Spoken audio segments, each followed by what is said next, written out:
जब श्री बद्रीनाथ भगवान विश्राम करते हैं, पट जब बंद होते हैं, तो मेरे नारायण के हृदय से बाहर जो लक्ष्मी जी का मंदिर है, वहां से लक्ष्मी जी को लाकर हृदय से लगाया जाता है और भगवान को एक कम्मल पूरा घी में उसको लपेट कर, पूरे घृत में उसको लगाकर, गौ माता के घृत में उसको लगाकर नारायण को भगवान शिव का स्मरण कर कर लपेटा जाता है। भगवान नारायण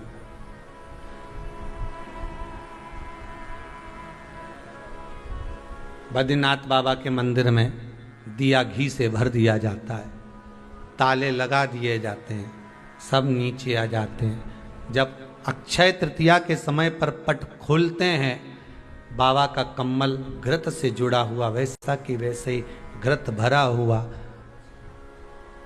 घृत में स्थिरता है, घर में घृत के अंदर लक्ष्मी का भाव आ जाता है।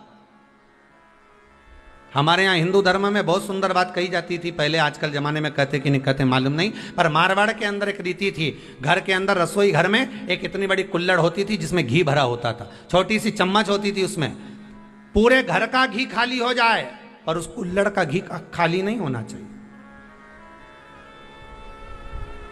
नानी भाई का मायरा सुना है आप लोगों ने? अगर नानी भाई का मायरा सुना होगा तो नानी भाई के मायरे में नरसिंह मेहता जी की जो दादी के प्राण छूटे थे, वो केवल इसी बात पे छूटे थे। अगर नानी भाई का मायरा सुना होगा तो आपको मालूम होगा, नानी भाई के मायरे में जब नरसिंह मेहता भोजन करने के लिए बैठे तो नरसिंह मेहता की भाभी दुरत गौरी ने कह दिया दादी के सामने, जब दादी बोली क्यों इसकी रोटी में घी नहीं लगा, तो कहा कुल्हड़ का घी समाप्त हो गया है, रसोई घर में जो बाटकी रखी थी उसका घी समाप्त हो गया। जय कुंवर भाई को चिंता लग गई, आंखों से अश्रु बहने लगे और जय कुंवर भाई, नरसिंह मेहता की दादी प्राणों को छोड़ दी कि मेरे रसोई घर का घी समाप्त हो गया, मतलब ये घर अब बर्बाद होने में देरी नहीं लगेगी। नानी भाई का मायरा कहता है दादी के प्राण छूट गए थे, नैनों से नीर बह रहा था, केवल जरा सा संवाद। शास्त्र कहता है घर के रसोई घर में जिस बाटकी से आप रोटी पर घी लगाते, उसकी बाटकी में भले आधा चम्मच घी पड़ा पर पड़े रहना चाहिए। क्यों? वो लक्ष्मी को घटने नहीं देता। जिस दिन बाटकी मंज जाए, साफ हो जाए, उसी दिन उसको धोकर पोंछ कर वापस भर देना चाहिए। अगर बाटकी गंदी हो गई तो आप धो पोछो, मना नहीं है, पर उसको धोने पोंछने से पहले एक कटोरी में घी भर दो, चम्मच रख दो। पर रसोई घर में बाटकी में घी होना चाहिए और उसमें आप डालते रहो और लगाते रहो, रोटी में चलेगा, पर बाटकी का घी समाप्त नहीं होना चाहिए, कुल्हड़ का घी समाप्त नहीं होना चाहिए। वो बरकत है, वो भंडार है, वो संपदा है हमारी। घृत वैभव देता है, घृत वैभव प्रदान करता है,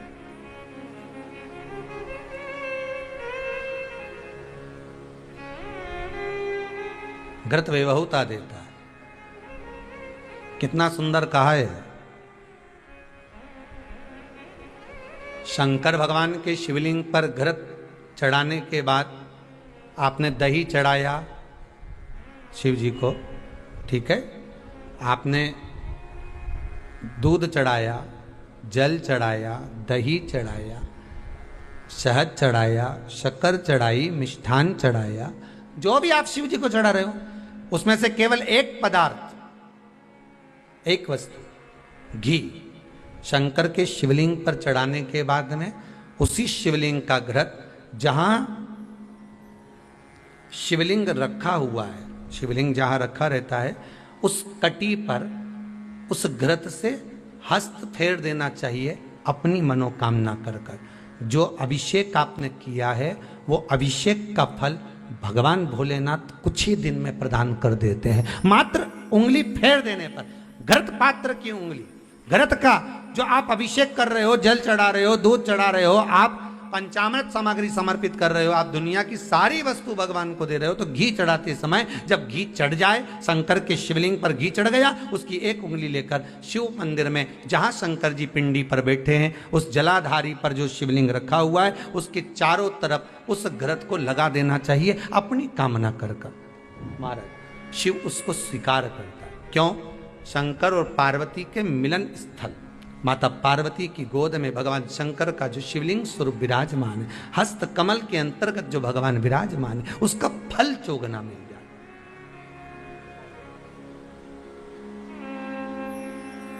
शक्तिपीठ नाम सुना है? अरे बोलो तो, जितने लोग कथा सुन रहे, शक्तिपीठ नाम सुना है? शक्तिपीठ का मतलब क्या होता है? जहां पर माता सती के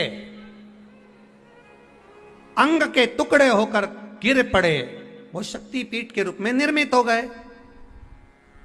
तो जितनी भी शक्तिपीठ होती है, उन शक्तिपीठ में आप लड्डू चढ़ाएं, पेड़ा चढ़ाएं, वस्त्र चढ़ाएं, आभूषण चढ़ाएं, सोना चढ़ाएं, चांदी चढ़ाएं, मुद्रा चढ़ाएं, आपकी मर्जी पड़े करोड़ों रुपए चढ़ाएं, मना नहीं है।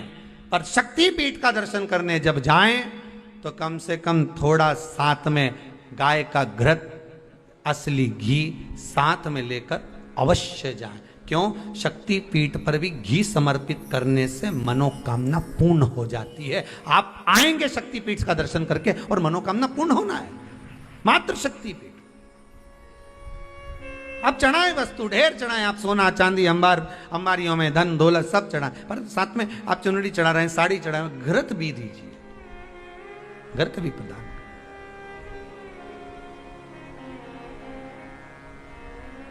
घृत का दान मूल है। धर्म पत्नी से संतान नहीं, औलाद नहीं, बड़े दुखी है, बड़े दुखी। अच्छा, संतान नहीं हो, किसी नारी की गोद अगर, स्त्री की गोद अगर खाली रह जाए तो भी दुख होता है उसको कि मेरे घर में औलाद नहीं, संतान नहीं। हम कई बार कहे, आज फिर कहते हैं, ये टेस्ट भी बाद में कराना, सारी जांचें बाद में कराना। एक बार शंकर का भजन कर कर देखना। सब जगह से अगर हार जाओ और सारे रिपोर्ट आपकी आपने सब दूर दिखा ली, तो एक बार शंकर पर भरोसा कर कर तुम रुका जी का नाम लेकर सफेद आंकड़े की जड़ को शिवजी पे से रजस्वला धर्म के 7वें दिन 21 बार घुमा लो। नाम गोत्र बोलकर कमर में लाल धागे में बांध लो। पीपल के पत्ते शिवजी को चढ़ाओ, उठाकर लाओ। उस एक पत्ते को रात्रि को गाय के दूध में उकालो और उस दूध को दोनों पति पत्नी पियो। साथ रहिए, समय आएगा, बाबा चाहेगा तो 3 या 4 महीने में गर्भ ठहर ही जाएगा। सारे डॉक्टर को दिखा लिया अपनी जगह, टेस्ट भी करवा लिया अपनी जगह, पर एक बार प्रयोग, और वो विश्वास रखकर करना पड़ेगा। शंकर पर जो भी कार्य कर रहे हो आप, जो उपाय कर रहे हो आप, शिव का स्मरण कर, भगवान पर अगर विश्वास रखोगे, भरोसो दृढ़ इन चरणन करो, श्री वल्लभ नख चंद्र छटा बिन सब जगमा ही अंधेरो। अगर भरोसा है तो शंकर है, और भरोसा नहीं तो शिव कहां से। विश्वास लेकर अगर आए हो तो काम तो होगा। ये लोग काशी से आए हुए हैं, विश्वास लेकर ही तो आए होंगे कि हम जाएंगे शंकर की कथा में तो बाबा कृपा जरूर करेगा। कई लोग यहाँ पर बैठे हुए हैं जो विश्वास लेकर आए हुए हैं, दूर दूर से आए हुए हैं, केवल विश्वास लेकर कि भगवान कृपा करेगा किसी न किसी रूप में, मुझे विश्वास है कि बाबा मेरी सुनेगा। और फिर कहता हूं, कथा में अगर आपने मन लगा लिया, भले टीवी चैनल के माध्यम से श्रवण कर रहे हो, भले मोबाइल के माध्यम से श्रवण कर रहे हो, भले पंडाल में सुन रहे हो, बाबा से अगर दिल से आपने अगर कह दिया तो 3 महीना बहुत होता है सब कामना पूरी होने के लिए। मेरा बाबा आपको कुछ ना कुछ दे ही देता है, बस आपकी रुचि के अनुसार सुख प्रदान कर ही देता है। आप उस पर विश्वास, भरोसा, भटकना नहीं है हमको, मार्ग से विचलित नहीं होना। कहती है घंटी का नाद, उसको भगवान के लिए बजाते हो कि भगवान तुम भोजन करो, भगवान तुम जा, नहीं। शिव महापुराण की कथा कहती है घंटी का नाद इसलिए करा जाता है कि अपनी बुद्धि को, अपने चित्त को केंद्रित करो भगवान के चरणों की ओर। और जितने घर में सदस्य हैं, घंटी की आवाज को सुनकर अपने विवेक को ये केंद्रित कर लें कि मेरे घर में मेरा लड्डू गोपाल, मेरे घर में मेरा ठाकुर, मेरे घर में मेरा राम, मेरे घर में मेरा दत्त, मेरे घर में मेरा हरि विठल, मेरे घर में मेरा विश्वनाथ, मेरे घर में मेरा सोमनाथ बैठा हुआ। अपनी बुद्धि को केंद्रित करना, अपने विवेक को केंद्रित करना, अपने चित्त को केंद्रित करना कि यहां मेरा भगवान बैठा है और मुझे मेरी बुद्धि को केंद्रित करना। और मेरी जीजियों से, सूरत के मेरे जीजाओं से निवेदन है, बेटी और बेटाओं से निवेदन है, अगर शंकर जी के मंदिर में जाकर एक लोटा जल अगर आप चढ़ा रहे हो तो भगवान को धन्यवाद देना कि मेरे पिछले जन्म के अच्छे कर्म मुझे बाबा तेरा। कोई पूर्व का कोई अच्छा कर्म होगा, कोई पूर्व का अच्छा कर्म होगा जो मुझे बाबा तेरा साथ। मेरी जीजियों से, मेरे जीजाओं से, बेटियों से, बेटाओं से, मंजिल तक पहुंचने के लिए पांव की जरूरत होती है और शंकर तक पहुंचने के लिए भाव की जरूरत होती है। मंजिल तक पहुंचना है तो पांव की जरूरत होगी और शंकर तक पहुंचना है, शिव तक पहुंचना है, शंकर से कुछ प्राप्त करना है, झोली पसार कर अपनी झोलियों में खुशियां प्राप्त करना है तो भाव की जरूरत होती है, केवल भाव। आप कितने धनपति हैं, कितने करोड़पति, कितने सत्तापति, कितने वैभवपति हैं, कितना आपके पास में वैभव है, कितना धन है, कितनी संपदा है, वो कोई मायना नहीं रखता। आपका भाव कितना है, शंकर जी के प्रति आपका दिल कितना है, भगवान शंकर के प्रति आपका भाव कितना है, वो देखा जाए। और कभी मौका लगे ना तो एक बार सीहोर कुबेरेश्वर धाम रुद्राक्ष महोत्सव में आकर देखिएगा। हीरे की चूड़ियां पहनने वाली मेरी जीजियां जिनके घर में 10-10 नौकर काम करते हैं, वो भी कुबेरेश्वर धाम में बर्तन मांजने की सेवा करती हैं, आकर सेवा में लगी रहती हैं, भोजन बनाने की सेवा करती हैं। जिनके घर में 10 नौकर लगे हैं वो कुबेरेश्वर धाम में आकर बाबा की सेवा में लगती हैं। उनसे पूछो कि तुम क्यों सेवा करती हो, उनसे पूछो कि तुम यहाँ आकर क्यों करती हो सेवा, तो वो कहती हैं हम साल में एक बार बाबा के धाम आते हैं और कुबेरेश्वर बाबा के यहाँ आकर सेवा कर कर जाते हैं। साल भर कुबेर भंडारी इतना देता है कि हमारी सेवा के लिए 10 नौकर लाकर खड़ा कर देता है। ये उसकी कृपा, ये उसकी उदारता, ये उसकी दया। शंकर भगवान ने पूछा कौन सा रूप, तो कि जो मैं बचपन में भजती थी, जो मैं बचपन में भजती थी, जिसको मैंने बचपन में दर्शन किए हम, छोटा सा शिवलिंग, छोटा सा शिवलिंग, ठीक है, छोटा सा शिवलिंग का रूप शंकर भगवान रखने को तैयार है, ठीक है। शिवजी ने पूछा कि मुझे उठाएगा कौन।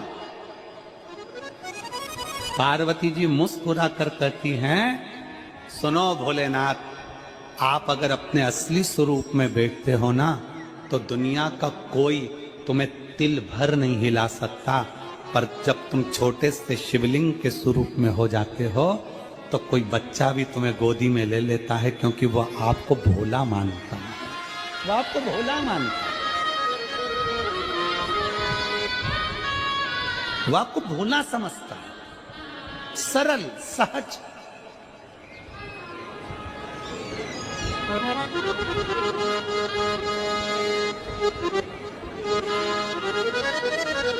बहुत बड़ा दर्शन का फल है। शंकर भगवान की मूर्ति से दर्शन करने से ज्यादा बड़ा दर्शन का फल है शिवलिंग का दर्शन करना। स्वप्न में शंकर भगवान की मूर्ति को देखना, जटाजूट बांधे हुए शंकर जी को देखने से बड़ा फल है शंकर के शिवलिंग का स्वप्न में दर्शन करना। अगर सपने में किसी को शंकर का शिवलिंग दिखता है, सपने में कोई अपने घर से पानी चढ़ाने शंकर को जा रहा है, मैं लोटा भर के जल चढ़ा रही हूं, सपने में दिख रहा। और कई कई ऐसे भी होते हैं जिनको सपने में दिखने की जगह वो सपने में चल भी देती है।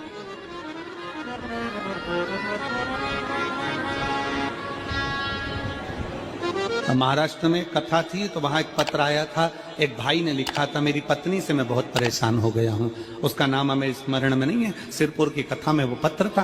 तो उसने लिखा मैं अपनी पत्नी से परेशान हो गया हूं। तो उससे हमने एकांत में बुलाकर पूछा भाई ऐसा क्या हो गया, बता तू क्या हुआ।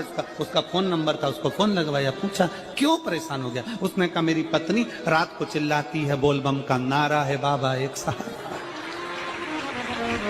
कभी कभी सपने में बैठकर चिल्लाती रहती है, ऐसे बैठ जाएगी और चिल्लाएगी श्री शिवाय नमस्तुभ्यं, श्री शिवाय नमस्तुभ्यं।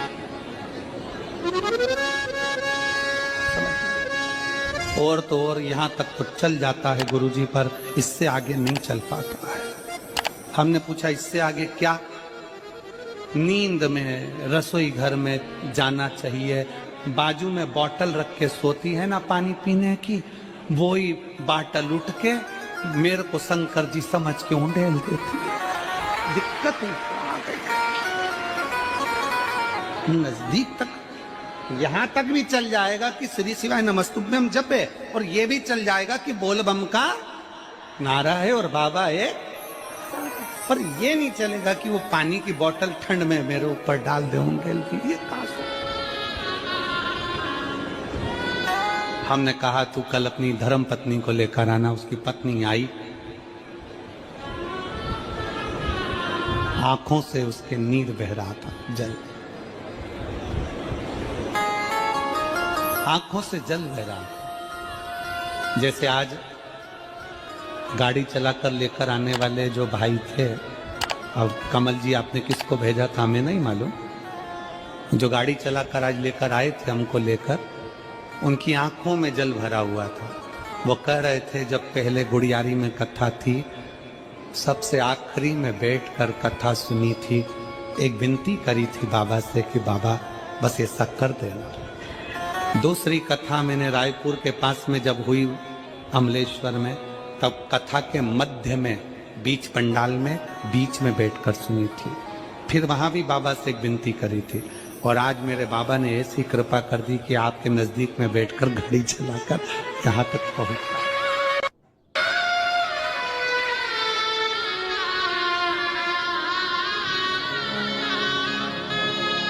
शिव कृपा। गाड़ी चलाते चलाते उनकी आंख में जल था, तो हमने उस दीदी से पूछा, जीजी तुम रो क्यों रही हो, ये बताओ रोने का कारण क्या है?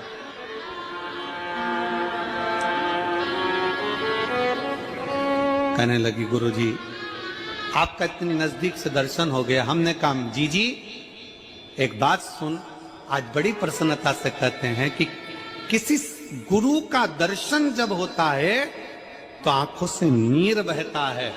भगवान से प्रार्थना करना कि एक बार उसका दर्शन हो जाए तो हमारी जिंदगी उसकी हो जाए, उसका दीदार। कितनी आतुरता थी मेरे राम जी की। राम जी ने शिवलिंग की स्थापना जब रामेश्वर में करी, उसके पहले राम जी ने हनुमान जी से कहा जाकर कैलाश पे से शिवलिंग लेकर आओ। रामचरितमानस का स्मरण करिएगा, जाओ कैलाश पर से शिवलिंग लेकर आओ, मुझे यहाँ पर पूजन करना है। राम जी ने हनुमान को शिवलिंग लेने भेज दिया। रामेश्वर धाम में राम जी इंतजार कर रहे थे, तभी हनुमान जी तो गए थे शिवलिंग लेने के लिए, और मां जानकी ने शिवलिंग का निर्माण कर दिया। राम जी ने शिवलिंग का निर्माण कर दिया, जानकी जी ने शिवलिंग का निर्माण कर दिया। मतलब शिव जी को प्राप्त करने के लिए क्षण की भी देरी नहीं करना चाहिए। तुरंत हनुमान जी शिवलिंग लेकर आए, हनुमान जी की आंख में जल। हनुमान जी बोले प्रभु, हनुमान जी बोले नाथ मेरे को शिवलिंग लेने भेजा था और मैं शिवलिंग लेकर आया, उससे पहले आपने रामेश्वर धाम की स्थापना कर दी। अब मेरे शिवलिंग का क्या होगा जो मैं लेकर आया? राम जी मुस्कुराकर बोले, रे हनुमान, शंकर के शिवलिंग की पूजन में तो देरी करना ही नहीं चाहिए। जैसा बन जाए वैसा बना लो, जैसी पूजन हो जाए वैसी कर लो, जैसी आराधना हो जाए वैसी कर लो। तो मेरे शिवलिंग का क्या होगा? राम जी ने कहा चिंता मत करो हनुमान, इस शिवलिंग को मैं ले जाकर स्थापित करता हूँ। एक शिवलिंग हनुमान जी महाराज का स्थापित करा, एक शिवलिंग सीता जी के हाथ का राम जी ने स्थापित करा। जो सीता जी के हाथ का स्थापित करा वो रामेश्वर शिवलिंग हुआ, और जो हनुमान जी के हाथ का स्थापित किया वो हनुमतेश्वर शिवलिंग हुआ, जो आज भी रामेश्वर में विराजमान। भगवान राम जी ने कहा सुनो हनुमान, जो रामेश्वर का दर्शन करने के लिए आएगा, रामेश्वर बाबा पर जल चढ़ाएगा, गंगोत्री से जल लेकर यहां पहुंचेगा और गंगा जल जब वो रामेश्वर भगवान को चढ़ाएगा, रामेश्वर भगवान को चढ़ाया हुआ बड़े भाव से थोड़ा सा जल जब तक वो हनुमतेश्वर को नहीं चढ़ाएगा तब तक उसके 12 ज्योतिर्लिंग की यात्रा पूर्ण नहीं होगी। हनुमतेश्वर ज्योतिर्लिंग पर भी शिवलिंग का रूप धारण करे शंकर जी विराजमान। भगवान के स्वरूप से बड़ा शिवलिंग, और जितना पूजन का मौका मिल जाए, कोई कह दे ना, हमसे कोई कह दे किसी के यहाँ जाओ और कोई कह दे कि गुरुजी हमारे घर के मंदिर का दर्शन करिए, सबसे बड़ी खुशी हमारे जीवन की। ऐसा लगता है अंदर फुलझड़ियां फूट गई, उसमें भगवान शंकर का दर्शन होगा, उसमें लाडले ठाकुर का दर्शन होगा, उसमें उनकी कुल देवी का दर्शन होगा, उसमें देवता का दर्शन होगा। परिवार से मिलेंगे बाद में, पहले मिलो अंदर विराजमान शिव से। कई बच्चे गले में रुद्राक्ष पहने रहते हैं ना, कई बच्चे, कई बेटियां, कई माताएं अपने गले में रुद्राक्ष पहनी रहती हैं, कई मेरे भाई अपने गले में रुद्राक्ष पहने रहते हैं। और बच्चे के गले में जब रुद्राक्ष का दर्शन होता है तो ऐसा लगता है कि शंकर इसके साथ कदम से कदम मिलाकर चल रहा है। पहले हम उस रुद्राक्ष को नमन करते हैं। जिसके गले में रुद्राक्ष होता है पहले हम उसको नमन करते हैं, क्योंकि उसके गले में शंकर स्वयं विराजमान है, शिव उसके साथ चल रहा है। में शंकर स्वयं विराजमान है, शिव उसके साथ चल रहा।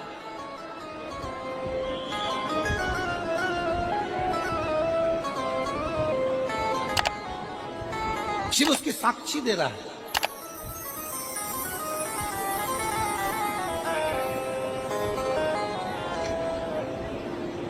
शंकर कृपा करने वाला दयालु दातार, उसकी उदारता, उसकी करुणा। एक पत्र है,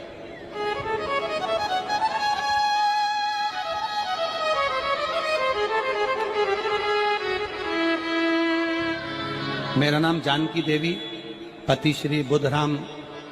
शिव के अधीन होकर, शिव के अधीन, शिव की शरणागति ग्रहण करता शंकर की, हम शिव के अधीन होकर क्या देगा शिव, क्या प्रदान करेंगे भगवान शंकर। मेरी जीजियों, मेरे जीजाओं, मेरी माताओं, मेरे भाई, मेरी बहनों, मेरी बेटी और बेटाओं, जो ये तुम्हारे पास में आकर कोई टॉफी बांट देता है, तुम्हारे पास आकर कोई पानी बांट देता है, तुम्हारे पास आकर कोई बिस्कुट बांट देता है, बाहर जाते जाते कोई खिचड़ी बांट रहा है, कोई चावल बांट रहा है, कोई सांबर बांट रहा है, कोई पूड़ी बांट रहा है, कोई सब्जी बांट रहा है, उस व्यक्ति का नंबर भी लेकर रखो और पूछना कि 3 महीने में तूने जो रायपुर में किसी का मुंह झूठा कराया था, तेरे को 3 महीने में बाबा ने दुगना चौगना दिया कि नहीं दिया। उससे पूछना कि उसने प्रदान किया कि नहीं किया। वो शिव है, शंकर है। अपना रूप बदल लीजिए, शंकर भगवान अपना रूप बदल लो। शिव जी शिवलिंग की आकृति, पार्वती जी से पूछ रहे मुझे उठाएगा कौन, शंकर भगवान से पार्वती जी कर रही हैं। अगर आप स्वरूप में रहेंगे तो कोई नहीं उठाएगा, पर आप शिवलिंग की आकृति में आ गए तो कोई भी उठा ले।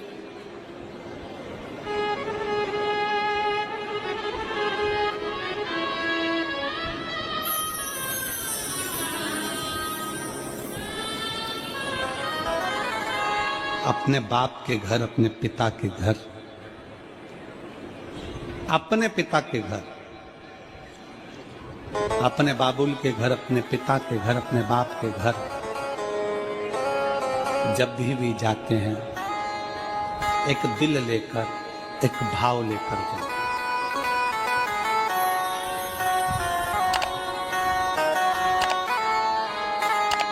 और ध्यान देना, जेब खाली है,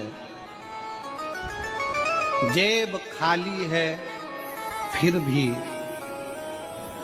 मना करते नहीं, जेब खाली है फिर भी मना करते नहीं। मेरे पिता से अमीर इंसान आज तक कहीं देखा नहीं। कहां देखा?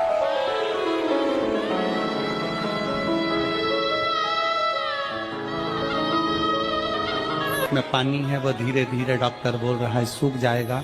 अब डरने का विषय नहीं, शिव तत्व। कहीं समस्या खड़ी हो जाए, कहीं बहुत विकट समस्या है और कोई हल ना मिल रहा हो, तब जिस शिव मंदिर में आप आराधना करने जाते हो, पूजन करने जाते हो, अर्चना करने जाते हो, उस शिव मंदिर के पास में कहीं बेलपत्री का वृक्ष ढूंढो और उस बेलपत्री के वृक्ष के नीचे केवल आप जाकर एक मूंग का दाना या एक चावल, वहीं पर जो कंकर पड़ा हो उसी कंकर को शिव मानकर आप समर्पित कर लोटा भर के जल समर्पित कर दो। आपको ये नहीं कि माला पकड़ के बैठना, आपको ये नहीं कि मंत्र का जाप करना, आपको ये नहीं है कि आप कोई मंदिर में जाकर बैठ जाओ। आपने जल चढ़ा दिया, शिव से डायरेक्ट जाकर कह दिया कि मेरी ये समस्या बड़ी विकट है।